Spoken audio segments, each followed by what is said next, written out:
Ma pean nüüd vastama Linnari provokatsioonidele siin. Ei ole Eesti teadus välja suremas, ei tohi olla ka Eesti kõrgharidus välja suremas. On lühidalt. Aga meil on vaja siin inimesi ja me ei tohi oma inimesi jätta haridusteta. Ma hüppan mitmetest asjadest üle. 75 aastat tagasi Turingi test, et kui masin näeb välja intelligentne, ju ta siis on tehisintelligentne. Ei läinud 10 aastatki, 59 esimene arvuti oli Tartus, ülikoolis. Mitte ei küsitud firmad, et millisele firmale vaja on. Ja siin on selle arvuti komponendid, paremal on mälu, 256 rõngakest, iga üks bitt. Praegu on see suurusjärgus 10 pikslit sinu värvi foto pealt 3 värviga. See on nii palju, kui see üks mälumoodul seal sisaldas.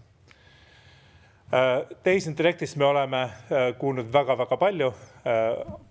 Male mängimine, mängimine muutusid võimalikuks tänu tehisintellekti arendustele, mustrituvastused, inimkeel, mis on püha kraal olnud arvutite algusaegadest alates ja praegu kõik need mudelid, millest me siin eri kontekstides räägime. Tehisaru mingis mõttes tegeleb ennustamise genereerimisega. GenAI on genereeriv tehisaru. Ja ennustamise puhul on alati vead. Ma ei hakka sinna minema, mis on Meelis Kulli uurimistöö teema. Aga hästi lihtsalt öeldes meil on vaja häid mõtteid, ideid, valdkonna teadmisi, kust esitada küsimusi, andmeid koguda või võtta, treenida mudeleid, arendada tarkvara ja tarnida teenuseid ja otsuseid.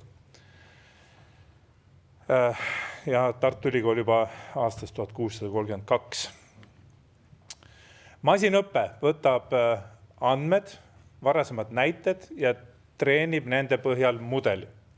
See on selle masinõppe põhikontseptsioon.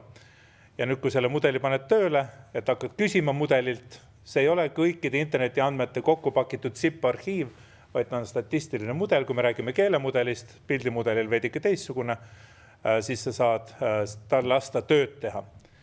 Ja mõelge sellele hetkele, kuidas töö läks paremaks, kui sellele mudelile avati internetile ligipääs. Kui ta päriselt sai käia infot kogumas, päriselt sai käia andmebaasis vaatamas, milliste andmete põhjal ma annan vastuseid, kui avati ligipääsud liidestele, sa võid anda põhimõtteliselt mõelda välja siit kõik võimalikud ülesanded, et arvuti hakkab sinu eest haldama sisseosta, hakkab tegema börsitehingud, mis iganes, eks. See automatiseerimine võimalik IT-sektoris. Et see mudel üksinda ei pea tegema kõike. Oluline asi, mida ma tahan rõhutada siit puldist ka varem, et IT-valdkond on Eestile väga oluline olnud, AI on osa IKT valdkond. Just nimelt seda tarkvaralist poolt, ehk siis AI on üks komponent IT-maailmas. Tarkvara on klassikaliselt kirjutatud käsitsi, programmeerimiskeelte baasil ja need tehisaru mudelid, mis siia juurde on tulnud, on mingis mõttes nüüd need numbrite hulgad, mis siis need mudeleid kirjeldavad. Ja need tohutud suured mudelid oma miljardite arvudega on nagu uut tüüpi tarkvara, sest nende baasil hekseldatakse läbi sisendist väljund ja saadakse siis väljund, mida läbi kasutajaliides anda kasutajale. Need on miljardid arvud, mis muutsid nagu seda tehisaru plahvatust, tekitasid IT-sektoris, muutusid, tekitavad kõikides teistes sektorites uusi võimalusi, mida varem ei olnud võimalik teha. Nüüd on mõned ja järjest rohkem ülesandeid muutunud võimalikuks tänu sellele masinõppele. Et inimesed, kes ei tea, nagu valgustruktuur, tead füüsikat, keemiat, kõiki reegleid, justkui kogu loodusteadust, täppisteadust teada, aga valgustruktuuri ennustada ei saa tema ahela järgi. Sellest anti ka eelmine aasta Nobeli preemia, kui seda tehti AI abil. Näitad, et andmeid AI õpib ära ennustama. Ehk siis tulevad täiesti uued teenused.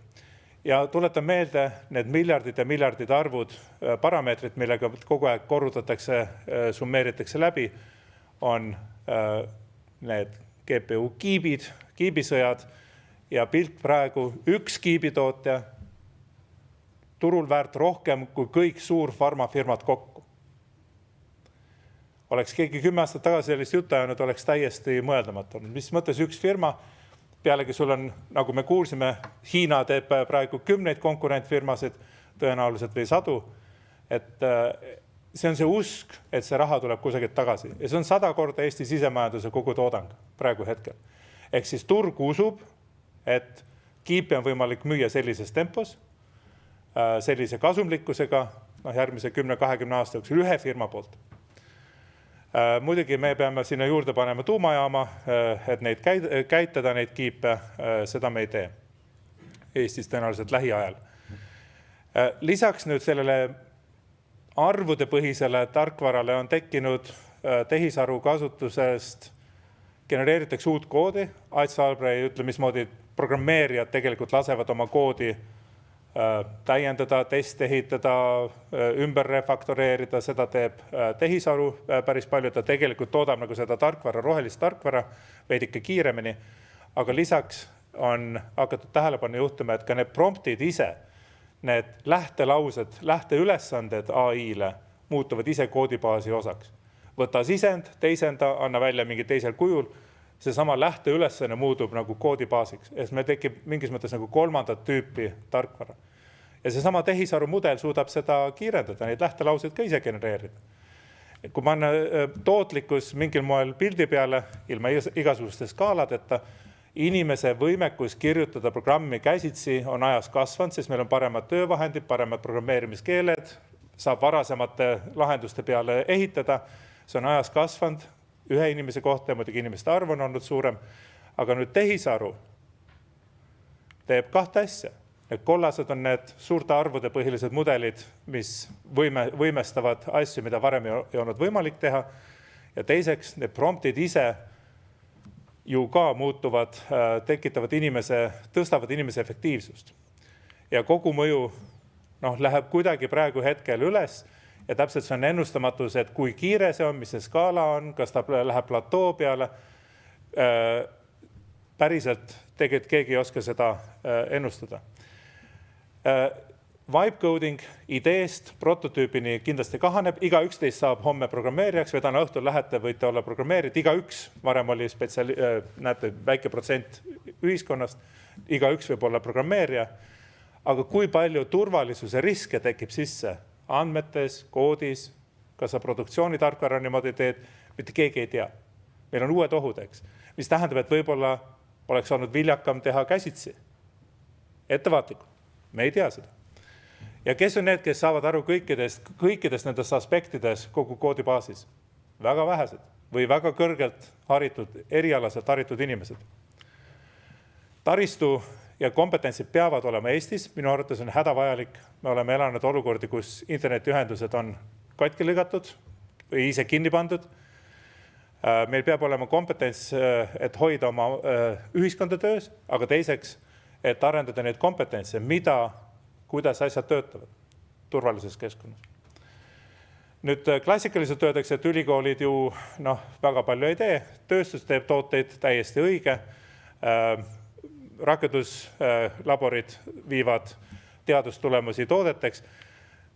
Minu arvates üliõpilased ülikoolis, bakalaureusutudengid, magistritööd võtavad teaduse idee ja üsna tihti viivad selle prototüüplahendusteni. Üliõpilased ülikoolis õpivad ka sellist tööd oma igapäevase töö käigus väga olulises mahus. Ja kui ma võtan nüüd kokku teadus, mis loob uut teadmist ja selle juures õpetab, kuidas seda teadmist luua. See on ülioluline. Meil on homset me ei tea, me peame hakkama uurima. Teadus õpetab, kuidas sellega toime tulla. Haridus baseerub teadusel ja sellega kaasneval kogemusel. Ja ülikooli suur väljund on lisaks selle alltoodud teadmisele just need samad inimesed, kes pärast on kompetentsed, kes ise siis arendavad tooteid, teenuseid. Kui panna selle peale, mida üks õppejõud aastas teeb, 100 inimesel loeb kursuse 6 ainepunktiga, õpetab paar diplomitööd ära, iga aastaga üks õppejõud 3-4 täisdiplomit mahtu õpetab noortele. Ja kui nemad töötavad 30-40 aastat sektoris, siis ühe õppejõu 1 aasta töö tulemusena on inimeste tootlikkus 80, 100, 120 inimtööaastat. Ja see on see, mille pärast on oluline meeles pidada, kui tähtis on selle ülikooli õppejõutöö, et tema selle 1 aasta tööst Eesti saab 100 inimaastat tööviljakust. Kahjuks Eestis on umbes 20 aastaga 200 inimest saanud IT-valdkonnas Eesti kodanike doktorikraade, pooled nendest ilmselt ettevõtetest ja 100 inimesega ülikoolid 5000 IT-sektori noort ära ei õpeta. Ehk siis me oleme selles kohas nii maha jäänud, see on see minu valukoht kogu aeg olnud. Ei, me ei tohi halvustada Eesti kõrgharidusteadust, meil on vaja ka doktorikraade suures mahus. Kui suures, kui isegi kui oleks erasektoris praegu 750 töötajat, 700, see on see, et 1%, 2% töötajatest oleks doktorikraadiga, ülikoolides endis oleme vaja 350 doktorikraadiga ja siis kõige selle jutu juures me unustame ära siseturvalisuse, kaitse, riigi IT-majad, julgeoleku aspektid, kes vajavad veel. Ja vaadake, kui väike on see arv, mis me oleme teinud senini. Et selle tõttu on nagu hästi oluline, et me need uued AI doktorantuuri kohad ja nii edasi suudame kõigesse positsioneerida, mitte ainult IT-sse, vaid ka erinevatesse rakendustesse. Lõpuks siin käis läbi, et meil on Teadusakadeemia juures Tehisaru komisjon, siin näete selle liikmeid, ettevõtted, ülikoolid, ministeeriumid on esindatud ja see komisjon üritab praegu erinevaid aspekte kokku tuua, sõnastada, aru saada, mis toimub, veidike koordineerida, võtta sisse ülesandeid erinevatelt osapooltelt hea meelega ja anda oma soovitusi. Just eelmisel nädalal oli see, mida Tanel Tammet siin mainis, TEI hüppe eesti keele võimekuse koosolek. Järgmised on tööstus ja tootmine, tehisaru kõrghariduses, tervishoid, küberkaitse. Kui riigivalitsejatel ja ministeeriumidel kellelgi on nagu teemasid, kus tahetakse päriselt nõu, siis selle komisjoni liikmed on suhteliselt selgelt Eesti ühed, nagu esinduslik nimekiri, kes, kui see nimekiri ka ei suuda öelda, mida võiks teha, siis on midagi väga halvasti. Aga võib-olla me ei oska. Igatahes see komisjon töötab, ülesanded on sinna oodatud hea meelega ja koostööd tahame riigi erinevate osapooltega teha.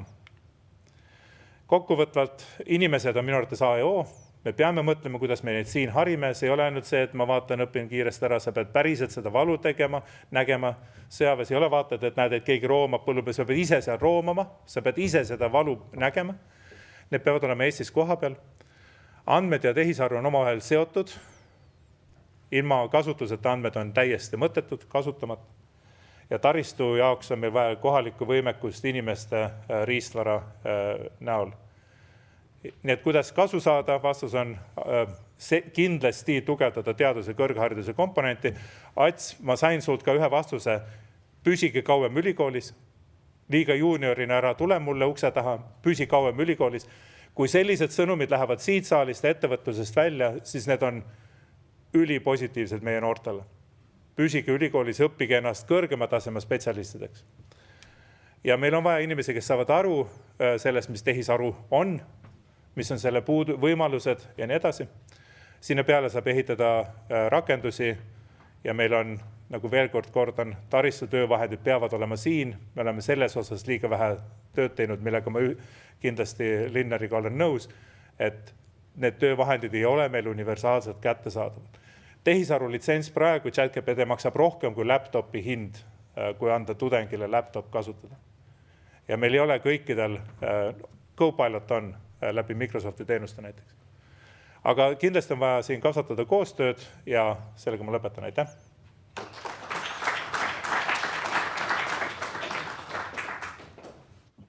Aitäh, Jaak! Nüüd on meil võimalus jälle küsida. Mina paneelis ei ole, aga ma olen veidike aega siin. Nii et palun, alustame. Minu ettekanded ei saa üldse küsimusi. Nii, jaa.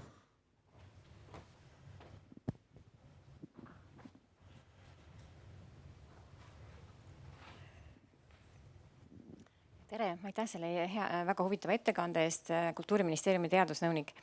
Aga küsin emana, ja mul on gümnasist, lõpetab praegu ülikooli või gümnaasiumit ja kõik nad valivad eriala ja nagu 2 küsimust. Üks on see, et väga targad lapsed kõik, väga usinad ja mitu poissi ütlevad, et ma ei lähe ülikooli, mul juba firma käib ja töö käib ja et teadmised tulevad mujalt. Ja kaua on sellest räägitud, et ülikool, et kas see on nagu ainus koht, kus teadmised tulevad või me ütleme, et teadmised demokratiseeruvad, teadmisi tänapäeval saab igalt poolt. Et mis on selle debati nagu selline lahendus, et mis me nendele 19-aastastele ütleme, kes täna ütlevad, et igalt poolt saab targaks? Aitäh!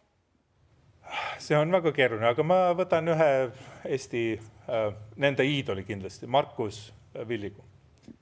Ta äriidee tuli tal gümnaasiumis, aga ta tuli õppima bakalaureust informaatikat Tartu Ülikooli lihtsalt esimese aastal ja siis ta ükskord ütles, et mina õppisin ja ma ei saanud aru, miks teised siin kõrval luuslanki lõid. Aga mul sai lihtsalt aeg otsa, mu äri kasvas nii suureks. Vaat, kui sinu pojad on samasugused, et nad enam teistmoodi ei saa, siis kasvatagu seda äri, aga kes tal selle äri ellu viib? Esimese prototüübi M-taksole tegi üks magistrant, kes on praegu rikast edetabelist, ilmselt seda nimegi ei tea. Et sul peab olema need tehnoloogia arendajad. Ja see on nagu klassikaline viga, et need ülikooli dropoutid on ainsad need, kes teevad firmasid. See on täiesti, paar edulugu tuleb sealt, aga keegi viib need firmad tehnoloogiliselt ellu. Ja need ei ole dropoutid, vabandust. Mulle meeldis üks küsimus veel, mida üks selline üritus küsiti.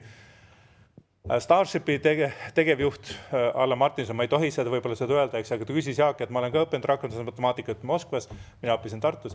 Mul pole elu sees siinust vaja läinud. Miks me peame neid õpetama matemaatikat ja siinust? Ja mul oli veidikene, aga kas sa võtaksid tööle programmeerija, kes ütleb, et ta ei saa aru, mis on see jagatud sellele? Ei. Ja see on vastus. Aitäh!